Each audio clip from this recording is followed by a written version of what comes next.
नमस्कार। तो हम 10th क्लास के अंदर अगले चैप्टर पे आते हैं, स्टैटिस्टिक्स। स्टैटिस्टिक्स आप अगर छोटी क्लास में जाएं तो वहाँ पे आपको डाटा हैंडलिंग करके एक चैप्टर था। ये स्टैटिस्टिक्स की एक्चुअली शुरुआत है और हमने 9th क्लास में भी स्टैटिस्टिक्स चैप्टर देखा था। Statistics means this is actually this is a subject which deals with collection of data, presentation of data, tabulation of the data। ये दो तरीके से यूज होता है, सिंगुलर सेंस में और प्लूरल सेंस में। सिंगुलर सेंस में इसका मतलब होता है सब्जेक्ट और प्लूरल सेंस में इसका मतलब होता है डाटा, जिसको कि हम न्यूमेरिकल फैक्ट्स बोलते हैं। इसके अंदर डाटा के अंदर हमेशा नंबर्स होंगे, ठीक है। फिर हमने देखा था कि दो टाइप का डाटा होता है, प्राइमरी डाटा और सेकेंडरी डाटा। जब आदमी खुद जाके डाटा कलेक्ट करता है तो उसको बोलते हैं प्राइमरी डाटा, और जब किसी एजेंसी द्वारा डाटा ऑलरेडी कलेक्टेड है और हम उसको यूज़ करते हैं तो उसको बोलते हैं सेकेंडरी डाटा। आपने 9th क्लास में ये भी देखा है कि रॉ डेटा अगर दिया हुआ हो उससे हम कोई कंक्लूजन नहीं ड्रॉ कर सकते, लेकिन उसी चीज़ को अगर हम टैबुलेट कर लें तब उसके अंदर से हम कोई रिजल्ट निकाल सकते हैं। इसके बाद में तो उसकी जब फ्रीक्वेंसी टेबल बनती है, फ्रीक्वेंसी देख के हम कुछ कंक्लूजन ड्रॉ कर सकते हैं, और फ्रीक्वेंसी और जो डाटा है इनके बीच में अगर हम ग्राफ बना दें, मतलब ग्राफिकल रिप्रेजेंटेशन ऑफ डाटा आपने देखा है, उसके अंदर आपने बार डायग्राम, हिस्टोग्राम, फिर फ्रीक्वेंसी पॉलीगॉन, ये सब चीज़ें आपने की हुई है। हम यहाँ पे शुरुआत कर रहे हैं, हालांकि 9th में भी आपने उसका थोड़ा पार्ट देखा था, मेजर ऑफ सेंट्रल टेंडेंसी। मतलब जब हम डाटा कलेक्ट करते हैं तो डाटा की एक टेंडेंसी होती है, they try to converge towards some particular value, central value. हमने एग्जाम्पल्स भी देखे थे कि अगर आपके स्कूल के अंदर 4-5 सेक्शंस हैं और अगर हमको ये निकालना है कि कौन सा सेक्शन पढ़ाई में अच्छा है, तो हम डाटा कलेक्ट करते हैं, सभी सब्जेक्ट के मार्क्स कलेक्ट करते हैं और फिर उसका एवरेज निकालते हैं, है ना। तो एवरेज निकालना ये एक मेजर ऑफ सेंट्रल टेंडेंसी है। एक्चुअली सेंट्रल टेंडेंसी इसके 3 मेजर्स हैं। पहला है मीन, दूसरा मीडियन और तीसरा होता है मोड। मीन के अंदर हमने ये देखा था कि अगर अनग्रुप्ड डाटा दिया हुआ हो उसका मीन कैसे निकालना है, तो हमने ये देखा था। लेकिन ग्रुप्ड फ्रीक्वेंसी डिस्ट्रीब्यूशन अगर दिया हुआ हो, वहाँ पे डाटा का मीन कैसे निकालना है ये हमने नहीं देखा था। तो 10th क्लास में उसको थोड़ा सा आगे लेते हुए हम आ रहे हैं मेजर ऑफ सेंट्रल टेंडेंसी के अंदर मीन। इसमें फर्स्ट केस था अनग्रुप्ड डाटा विदाउट फ्रीक्वेंसी। तो अनग्रुप्ड डाटा, जैसे हमने एग्जाम्पल अगर हम लें कि एक क्रिकेट टीम है, उसमें 11 प्लेयर्स हैं, उनने डिफरेंट रन्स बनाए, तो एवरेज रन क्या होगा। तो एवरेज रन के लिए क्या करते हैं, सभी के जितने रन्स बने हुए हैं उसका सम निकाल लेंगे और फिर उसको टोटल नंबर ऑफ प्लेयर्स मतलब 11 से डिवाइड कर देंगे।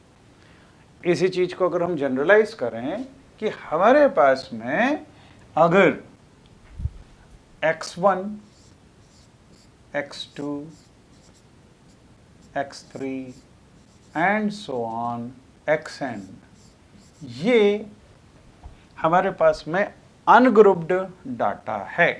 जैसे ये रन्स अगर हमने लिए, या फिर हमको अगर मीन वेट लेना है स्टूडेंट्स का, या मीन हाइट निकालनी है, तो इस तरह के x1, x2, x3 की डिफरेंट वैल्यूज हो सकती है डिफरेंट एग्जाम्पल्स के अंदर। तो इसका सम हम अगर निकाल लें, मीन होता है, मीन मतलब होता है, mean means this is sum of observations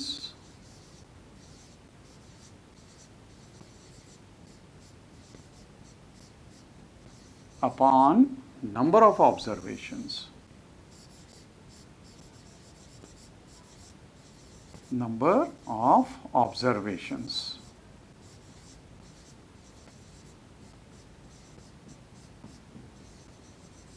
mean को डिनोट करते हैं x बार से, तो x bar will be equal to, this implies mean को अगर x बार से डिनोट करते हैं तो this will be x1 plus x2 plus x3 plus and so on xn upon number of items, these are n, number of observations.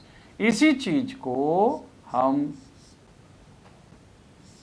Sigma notation use करके भी लिख सकते हैं। ये सिग्मा नोटेशन ये डिनोट करता है सम को, और सिग्मा के साथ में हम अगर इसकी वैल्यू पहले तो एक सिंपल एक रिप्रेजेंटेटिव इसका लिख दें xi, और i की वैल्यू कहाँ से कहाँ तक चल रही है, 1 से लेके n तक, and this divided by n, so this will be mean value।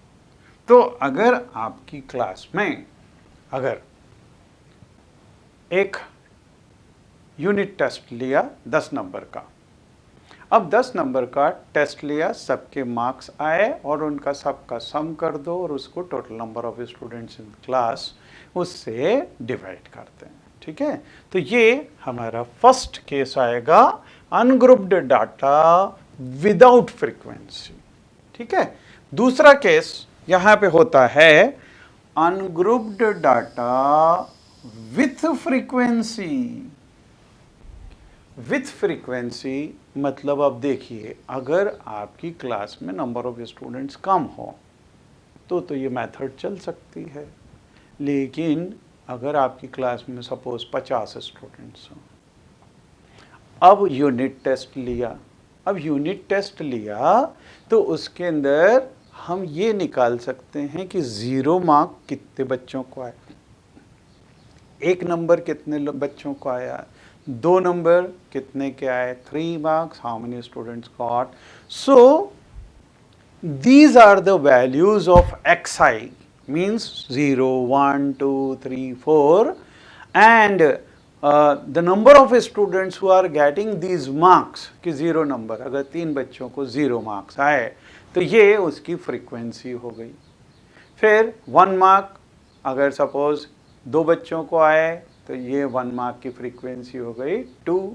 तो यहाँ पे xi की वैल्यू होगी, उसके साथ में fi की वैल्यू होगी, क्योंकि जैसे सपोज 5 मार्क्स, ये अगर 7 बच्चों को 5 नंबर आया, तब इंस्टेड ऑफ राइटिंग 5 + 5 + 5 + 5 + 5 + 5 + 5 + 5 ऐसे 7 बार अगर इसको लिखना है, उसकी जगह क्या करो 7 × 5 कर दो, तो 35 उसका टोटल आ जाएगा, है ना। मतलब ऐसे केस के अंदर हम क्या कर सकते हैं कि xi की वैल्यू को fi से अगर हम मल्टीप्लाई करेंगे तो इनके सबके सम आते जाएंगे। तो सेकंड केस के अंदर हमारे पास में xi की वैल्यूज दी हुई होगी, अगर x1, x2, x3 and so on xn, ये xi की वैल्यू दी हुई है। और साथ में इसके फ्रीक्वेंसी fi दी हुई है, x1 की फ्रीक्वेंसी f1, x2 की f2, x3 की f3 and so on fn। ठीक है, तो अब हम यहाँ पे क्या करेंगे, fi इंटू xi, ये अगर निकाल लें, जैसा भी हाल हमने देखा कि अगर 7 बच्चों को 5 नंबर आए तो हम 5 + 5 + 5 लिखने की जगह 7 × 5 लिख देंगे। मतलब हम क्या करेंगे, फ्रीक्वेंसी से इसको मल्टीप्लाई कर देंगे। तो ये f1 x1, f2 x2, f3 x3 and so on, इस तरह से fn xn आ जाएगा। अच्छा, इनका जो टोटल करेंगे ये क्या होगा, सब मार्क्स का टोटल आ गया। और ये कितने बच्चों को 0 नंबर आए, कितने को 2 नंबर आए, मतलब इसका जब हम सम निकालेंगे तो वो टोटल नंबर ऑफ स्टूडेंट्स आ जाएगा। तो मीन क्या होगा, sum of items divided by total number of items. Means इस केस के अंदर x bar will be equal to, इसका टोटल किया तो वो हो गया sigma of fi into xi, और इसका टोटल मतलब सिग्मा ऑफ fi, ये टोटल नंबर ऑफ स्टूडेंट्स हो गए। तो ये फॉर्मूला हो जाएगा जबकि data are ungrouped and frequencies are given. तो फ्रीक्वेंसी दी हुई होगी, तब इस तरह से हम कर सकते हैं। अब हम एक स्टेप और आगे बढ़ें। अगर हमारे को एनुअल एग्जामिनेशन के मार्क्स लेने, अब एनुअल एग्जामिनेशन में तो ये वाला मेथड तो चल ही नहीं सकता कि 0 नंबर कितने के, 1 नंबर कितने का, 2 नंबर कितने के, 3 नंबर कितने के, ऐसे करते करते 99 मार्क्स कितने के, 100 मार्क्स कितने के। तो ये तो बहुत टीडियस जॉब हो जाएगा। इस केस में क्या करते हैं, हम ग्रुप्स बना लेते हैं कि 0 to 10, 0 से 10 के बीच में कितने बच्चों के मार्क्स, 10 से 20 के बीच में कितने बच्चों के मार्क्स, 20 से 30 the number of students we can find. So here this is the third case where grouped data is given and with frequencies. अब इस केस के अंदर हम क्या करेंगे, जैसे 0 to 10, अब हमने तो पूरा ग्रुप ले लिया और उसकी फ्रीक्वेंसी भी कि इतने, उसमें इतने बच्चों के मार्क्स 0 से 10 के आ रहे हैं। लेकिन ये 0 से 10 का रिप्रेजेंटेटिव नंबर कौन सा होगा, उसकी मिड वैल्यू होगी। तो 0 से 10 की मिड वैल्यू हो गई 5। तो ये 5 क्या है, x1 है, और उसके साथ में उसकी फ्रीक्वेंसी दी हुई है। फिर 10 to 20, इसकी मिड वैल्यू होगी 15 मतलब ये हो गया x2, और उसके साथ में फ्रीक्वेंसी दी हुई होगी। तो ये जो मिड वैल्यूज हैं, they will serve as x1, x2, x3 and so on xn, और उसके साथ में हमारे को फ्रीक्वेंसीज दी हुई है, मींस नंबर ऑफ स्टूडेंट्स दिए हुए हैं। तो इसमें जो डायरेक्ट मेथड है, डायरेक्ट मेथड के अंदर तो हम सेम फॉर्मूला यूज कर लेते हैं, f1 x1 f2 x2, ये सब इनका सबका टोटल लगा लो और उसको सिग्मा ऑफ fi से डिवाइड कर दो। तो यहाँ पे सेम फॉर्मूला यूज होगा, means this x bar will be equal to sigma of fi xi upon sigma of fi। और xi क्या है, xi is actually mid value of class, mid value of class. ठीक है, तो ये चीज आपने 9th में नहीं पढ़ी है। ठीक है, ये ग्रुप्ड, जब ग्रुप्ड डाटा दिया हुआ हो और फ्रीक्वेंसी दी हुई हो तो इसको डायरेक्ट मेथड बोलते हैं। डायरेक्ट मेथड के अलावा जब डाटा बहुत बड़ा हो, जैसे मान लीजिए कि कोई फैक्ट्री है, अब फैक्ट्री के अंदर काम करने वाले 5-7 हज़ार मजदूर होते हैं, या वहाँ पे काम करने वाले ऑफिसर्स भी होंगे, क्लर्क भी होंगे, इनकी सैलरी भी अलग अलग होगी। जब सैलरी की बात आएगी तो सैलरी वाला नंबर भी काफ़ी बड़ा है। तो सैलरी अगर ग्रुप्स के अंदर हम ले लें कि 2000 से लेके 5000 तक, फिर 5000 से 8000 तक, तो ये क्या है, ये काफ़ी बड़ा नंबर होगा। और उसमें जो नंबर ऑफ वर्कर्स होंगे, those who are getting salary between this, वो भी नंबर काफ़ी बड़ा होगा। तो ऐसे केस के अंदर ये डायरेक्ट मेथड काम नहीं देगी। हम सबसे पहले डायरेक्ट मेथड का एक क्वेश्चन करते हैं और उसके बाद में हम शॉर्टकट मेथड्स पे आएंगे। तो हम सबसे पहले डायरेक्ट मेथड का क्वेश्चन देखते हैं। तो अब हम पहला क्वेश्चन करेंगे डायरेक्ट मेथड के ऊपर। A survey was conducted by a group of students as a part of their environment awareness program, in which they collected the following data regarding the number of plants in 20 houses in a locality. तो यहाँ पे 20 houses हैं locality के अंदर। Find the mean number of plants per house. तो इसका method क्या होगा, सबसे पहले हम क्लास इंटरवल लिखेंगे, उसके बाद में उसकी मिड वैल्यूज़ लिखेंगे जिसको क्लास मार्क भी बोलते हैं, और फिर फ्रीक्वेंसी लिखेंगे और फ्रीक्वेंसी को मिड वैल्यूज़ के साथ में मल्टीप्लाई करेंगे and then we will use direct method.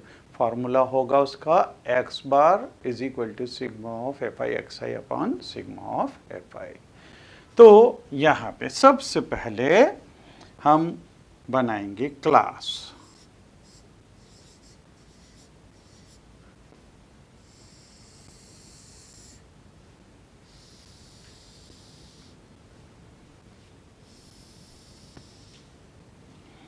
Class में 1 2 3 4 5 6 7 क्लासेस हैं हमारे पास में। 0 to 2, 2 to 4, 4 to 6, 6 to 8, 8 to 10,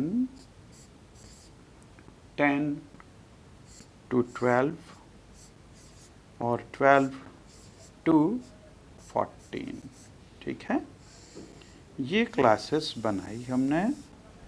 और अब इनकी मिड वैल्यूज़ लेंगे। तो मिड वैल्यूज़,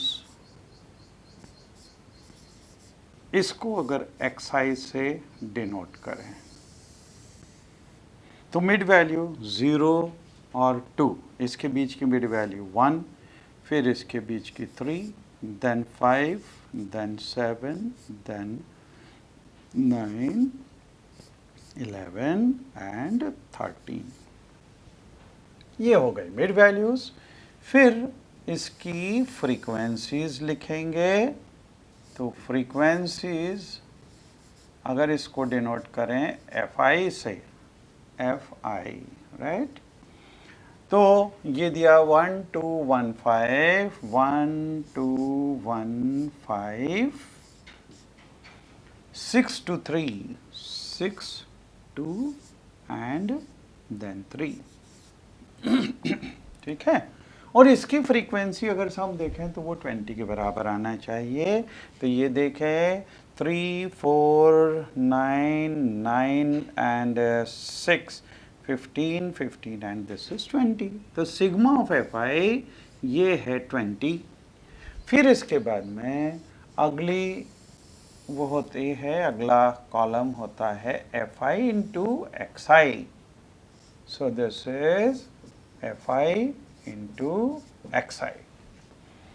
तो ये xi को इससे मल्टीप्लाई किया, 1 into 1 this is 1, 3 into 2 this is 6, 5 into 1 this is 5, 7 into 5 this is 35, then 54, then 22 and then 39। ठीक है, अब इनका सबका टोटल कर लें तो ये हो जाएगा 1 और ये 9, 10, 10 और 16, 16 और 10, 16 और 10, 26, 26 and 6, 26 and 6 is 32। एक बार फिर से देख लें, 7, 17, 17 and 21, 21 and 31 और 32, 3 बचा, 3 और 3 6, 6 and 5 11, 13, 13 और 16। तो ये हो गया 162। This is the value of sigma of fi xi। अब हमारा फॉर्मूला है x bar is equal to sigma of fi xi upon sigma of fi। Right? So this will be equal to x bar is equal to 162 upon sigma of fi means this is 20। ठीक है, 2 से हम इसको cancel कर दें तो ये आ जाएगा 8 और यहाँ पे 1 और यहाँ पे आ गया 10 means this is 8.1। This will be the value of x bar। This is assumed mean method। अब देखिए, पहले हम समझें कि assumed mean method क्या होती है।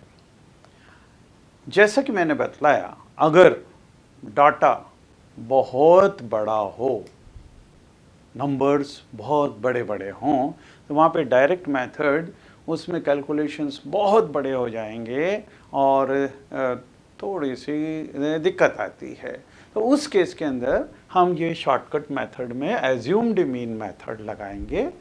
एज्यूम्ड मीन मेथड में हमको क्या करना है, देखिए क्लास इंटरवल्स हमारे बने हुए हैं, नंबर्स जैसे बड़े बड़े हों, 5000 से 10,000, 10,000 से 15,000, 15,000 से 20,000, इस तरह की अगर क्लासेस बनी हुई हों तो हम इनकी मिड वैल्यूज़ निकालेंगे।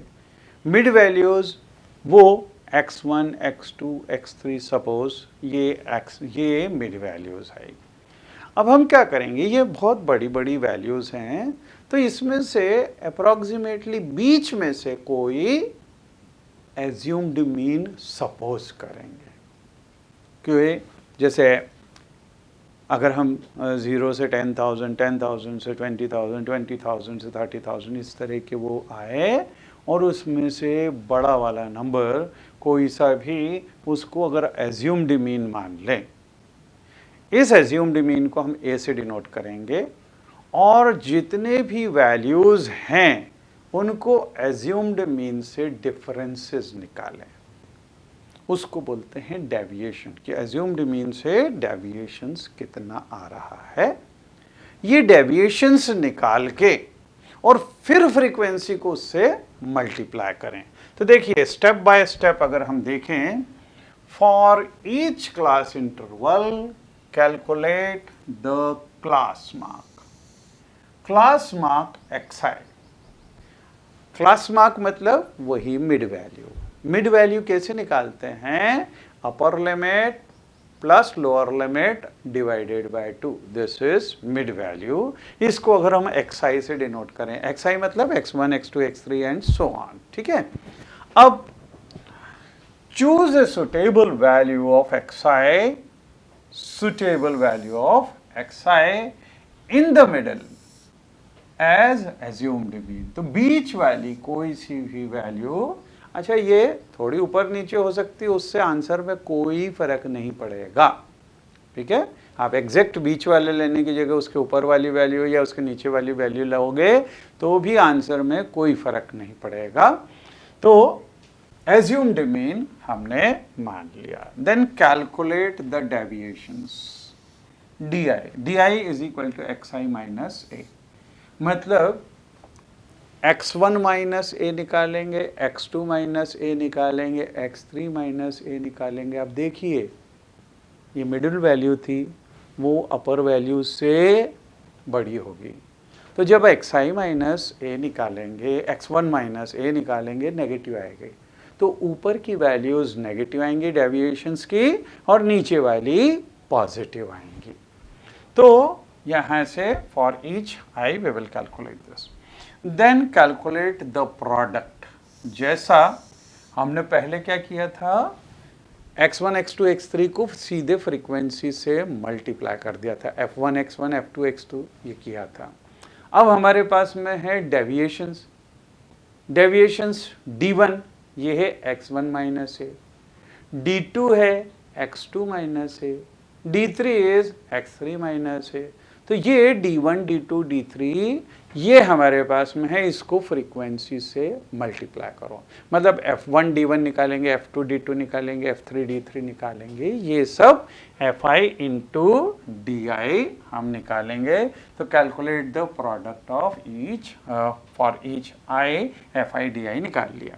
फिर उसके बाद में सिग्मा ऑफ fi भी निकालेंगे। पहले फॉर्मूला था sigma of fi xi upon sigma of fi।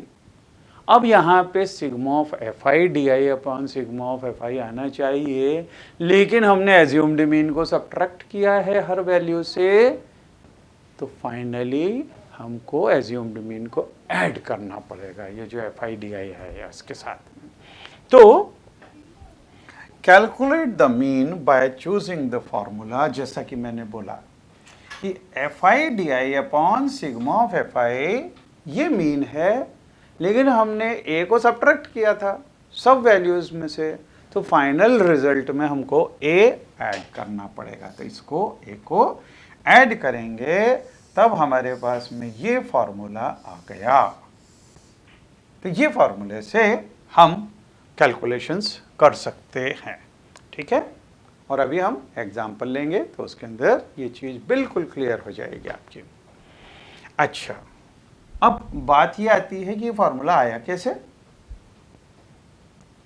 तो हमने देखा था कि sigma of fi xi upon sigma of fi ये x बार था, अब नया d बार हो जाएगा। d bar is equal to क्या हो जाएगा, sigma of fi di upon sigma of fi, ठीक है। तो यहाँ पे we have mean of the deviations will be d bar is equal to sigma of fi di upon sigma of fi, ठीक है। लेकिन di क्या है, ये di this is xi minus a, this is xi minus a। इसको अगर अंदर multiply करें तो ये हो जाएगा, और फिर सेपरेट कर लें तो ये हो जाएगा sigma of fi xi upon sigma of fi, फिर minus sigma of fi into a upon fi। तो देखिए ये sigma of fi xi upon sigma of fi और ये sigma of fi a upon sigma of fi। देखिए ये a assumed mean ये constant value है। ये जब जैसे अगर आप समझने की कोशिश करें, अगर हमारे को दिया हुआ है 5 into x1 plus 5 into x2 plus 5 into x3 plus 5 into x4 and so on, इसमें से हम 5 बाहर निकाल सकते हैं कॉमन, तो अंदर आएगा sigma means x1 plus x2 plus x3 और 5 जो है बाहर आ गया। तो यहाँ पे भी ये a बाहर आ जाएगा और अंदर f1 plus f2 plus f3 मतलब सिग्मा ऑफ fi बचेगा। सिग्मा ऑफ fi से सिग्मा ऑफ fi कैंसिल हो गया मी, और ये चीज क्या है, ये है x बार, तो x bar minus a mean this is x bar minus a is equal to di, यहाँ पे दिस इज d बार, तो जहां से x बार निकालना है तो a को इधर शिफ्ट कर दें। तो ये देखिए x bar will be equal to a plus ये d बार मतलब this is sigma of fi di upon sigma of fi। तो ये डेरिवेशन है इस फॉर्मूले का।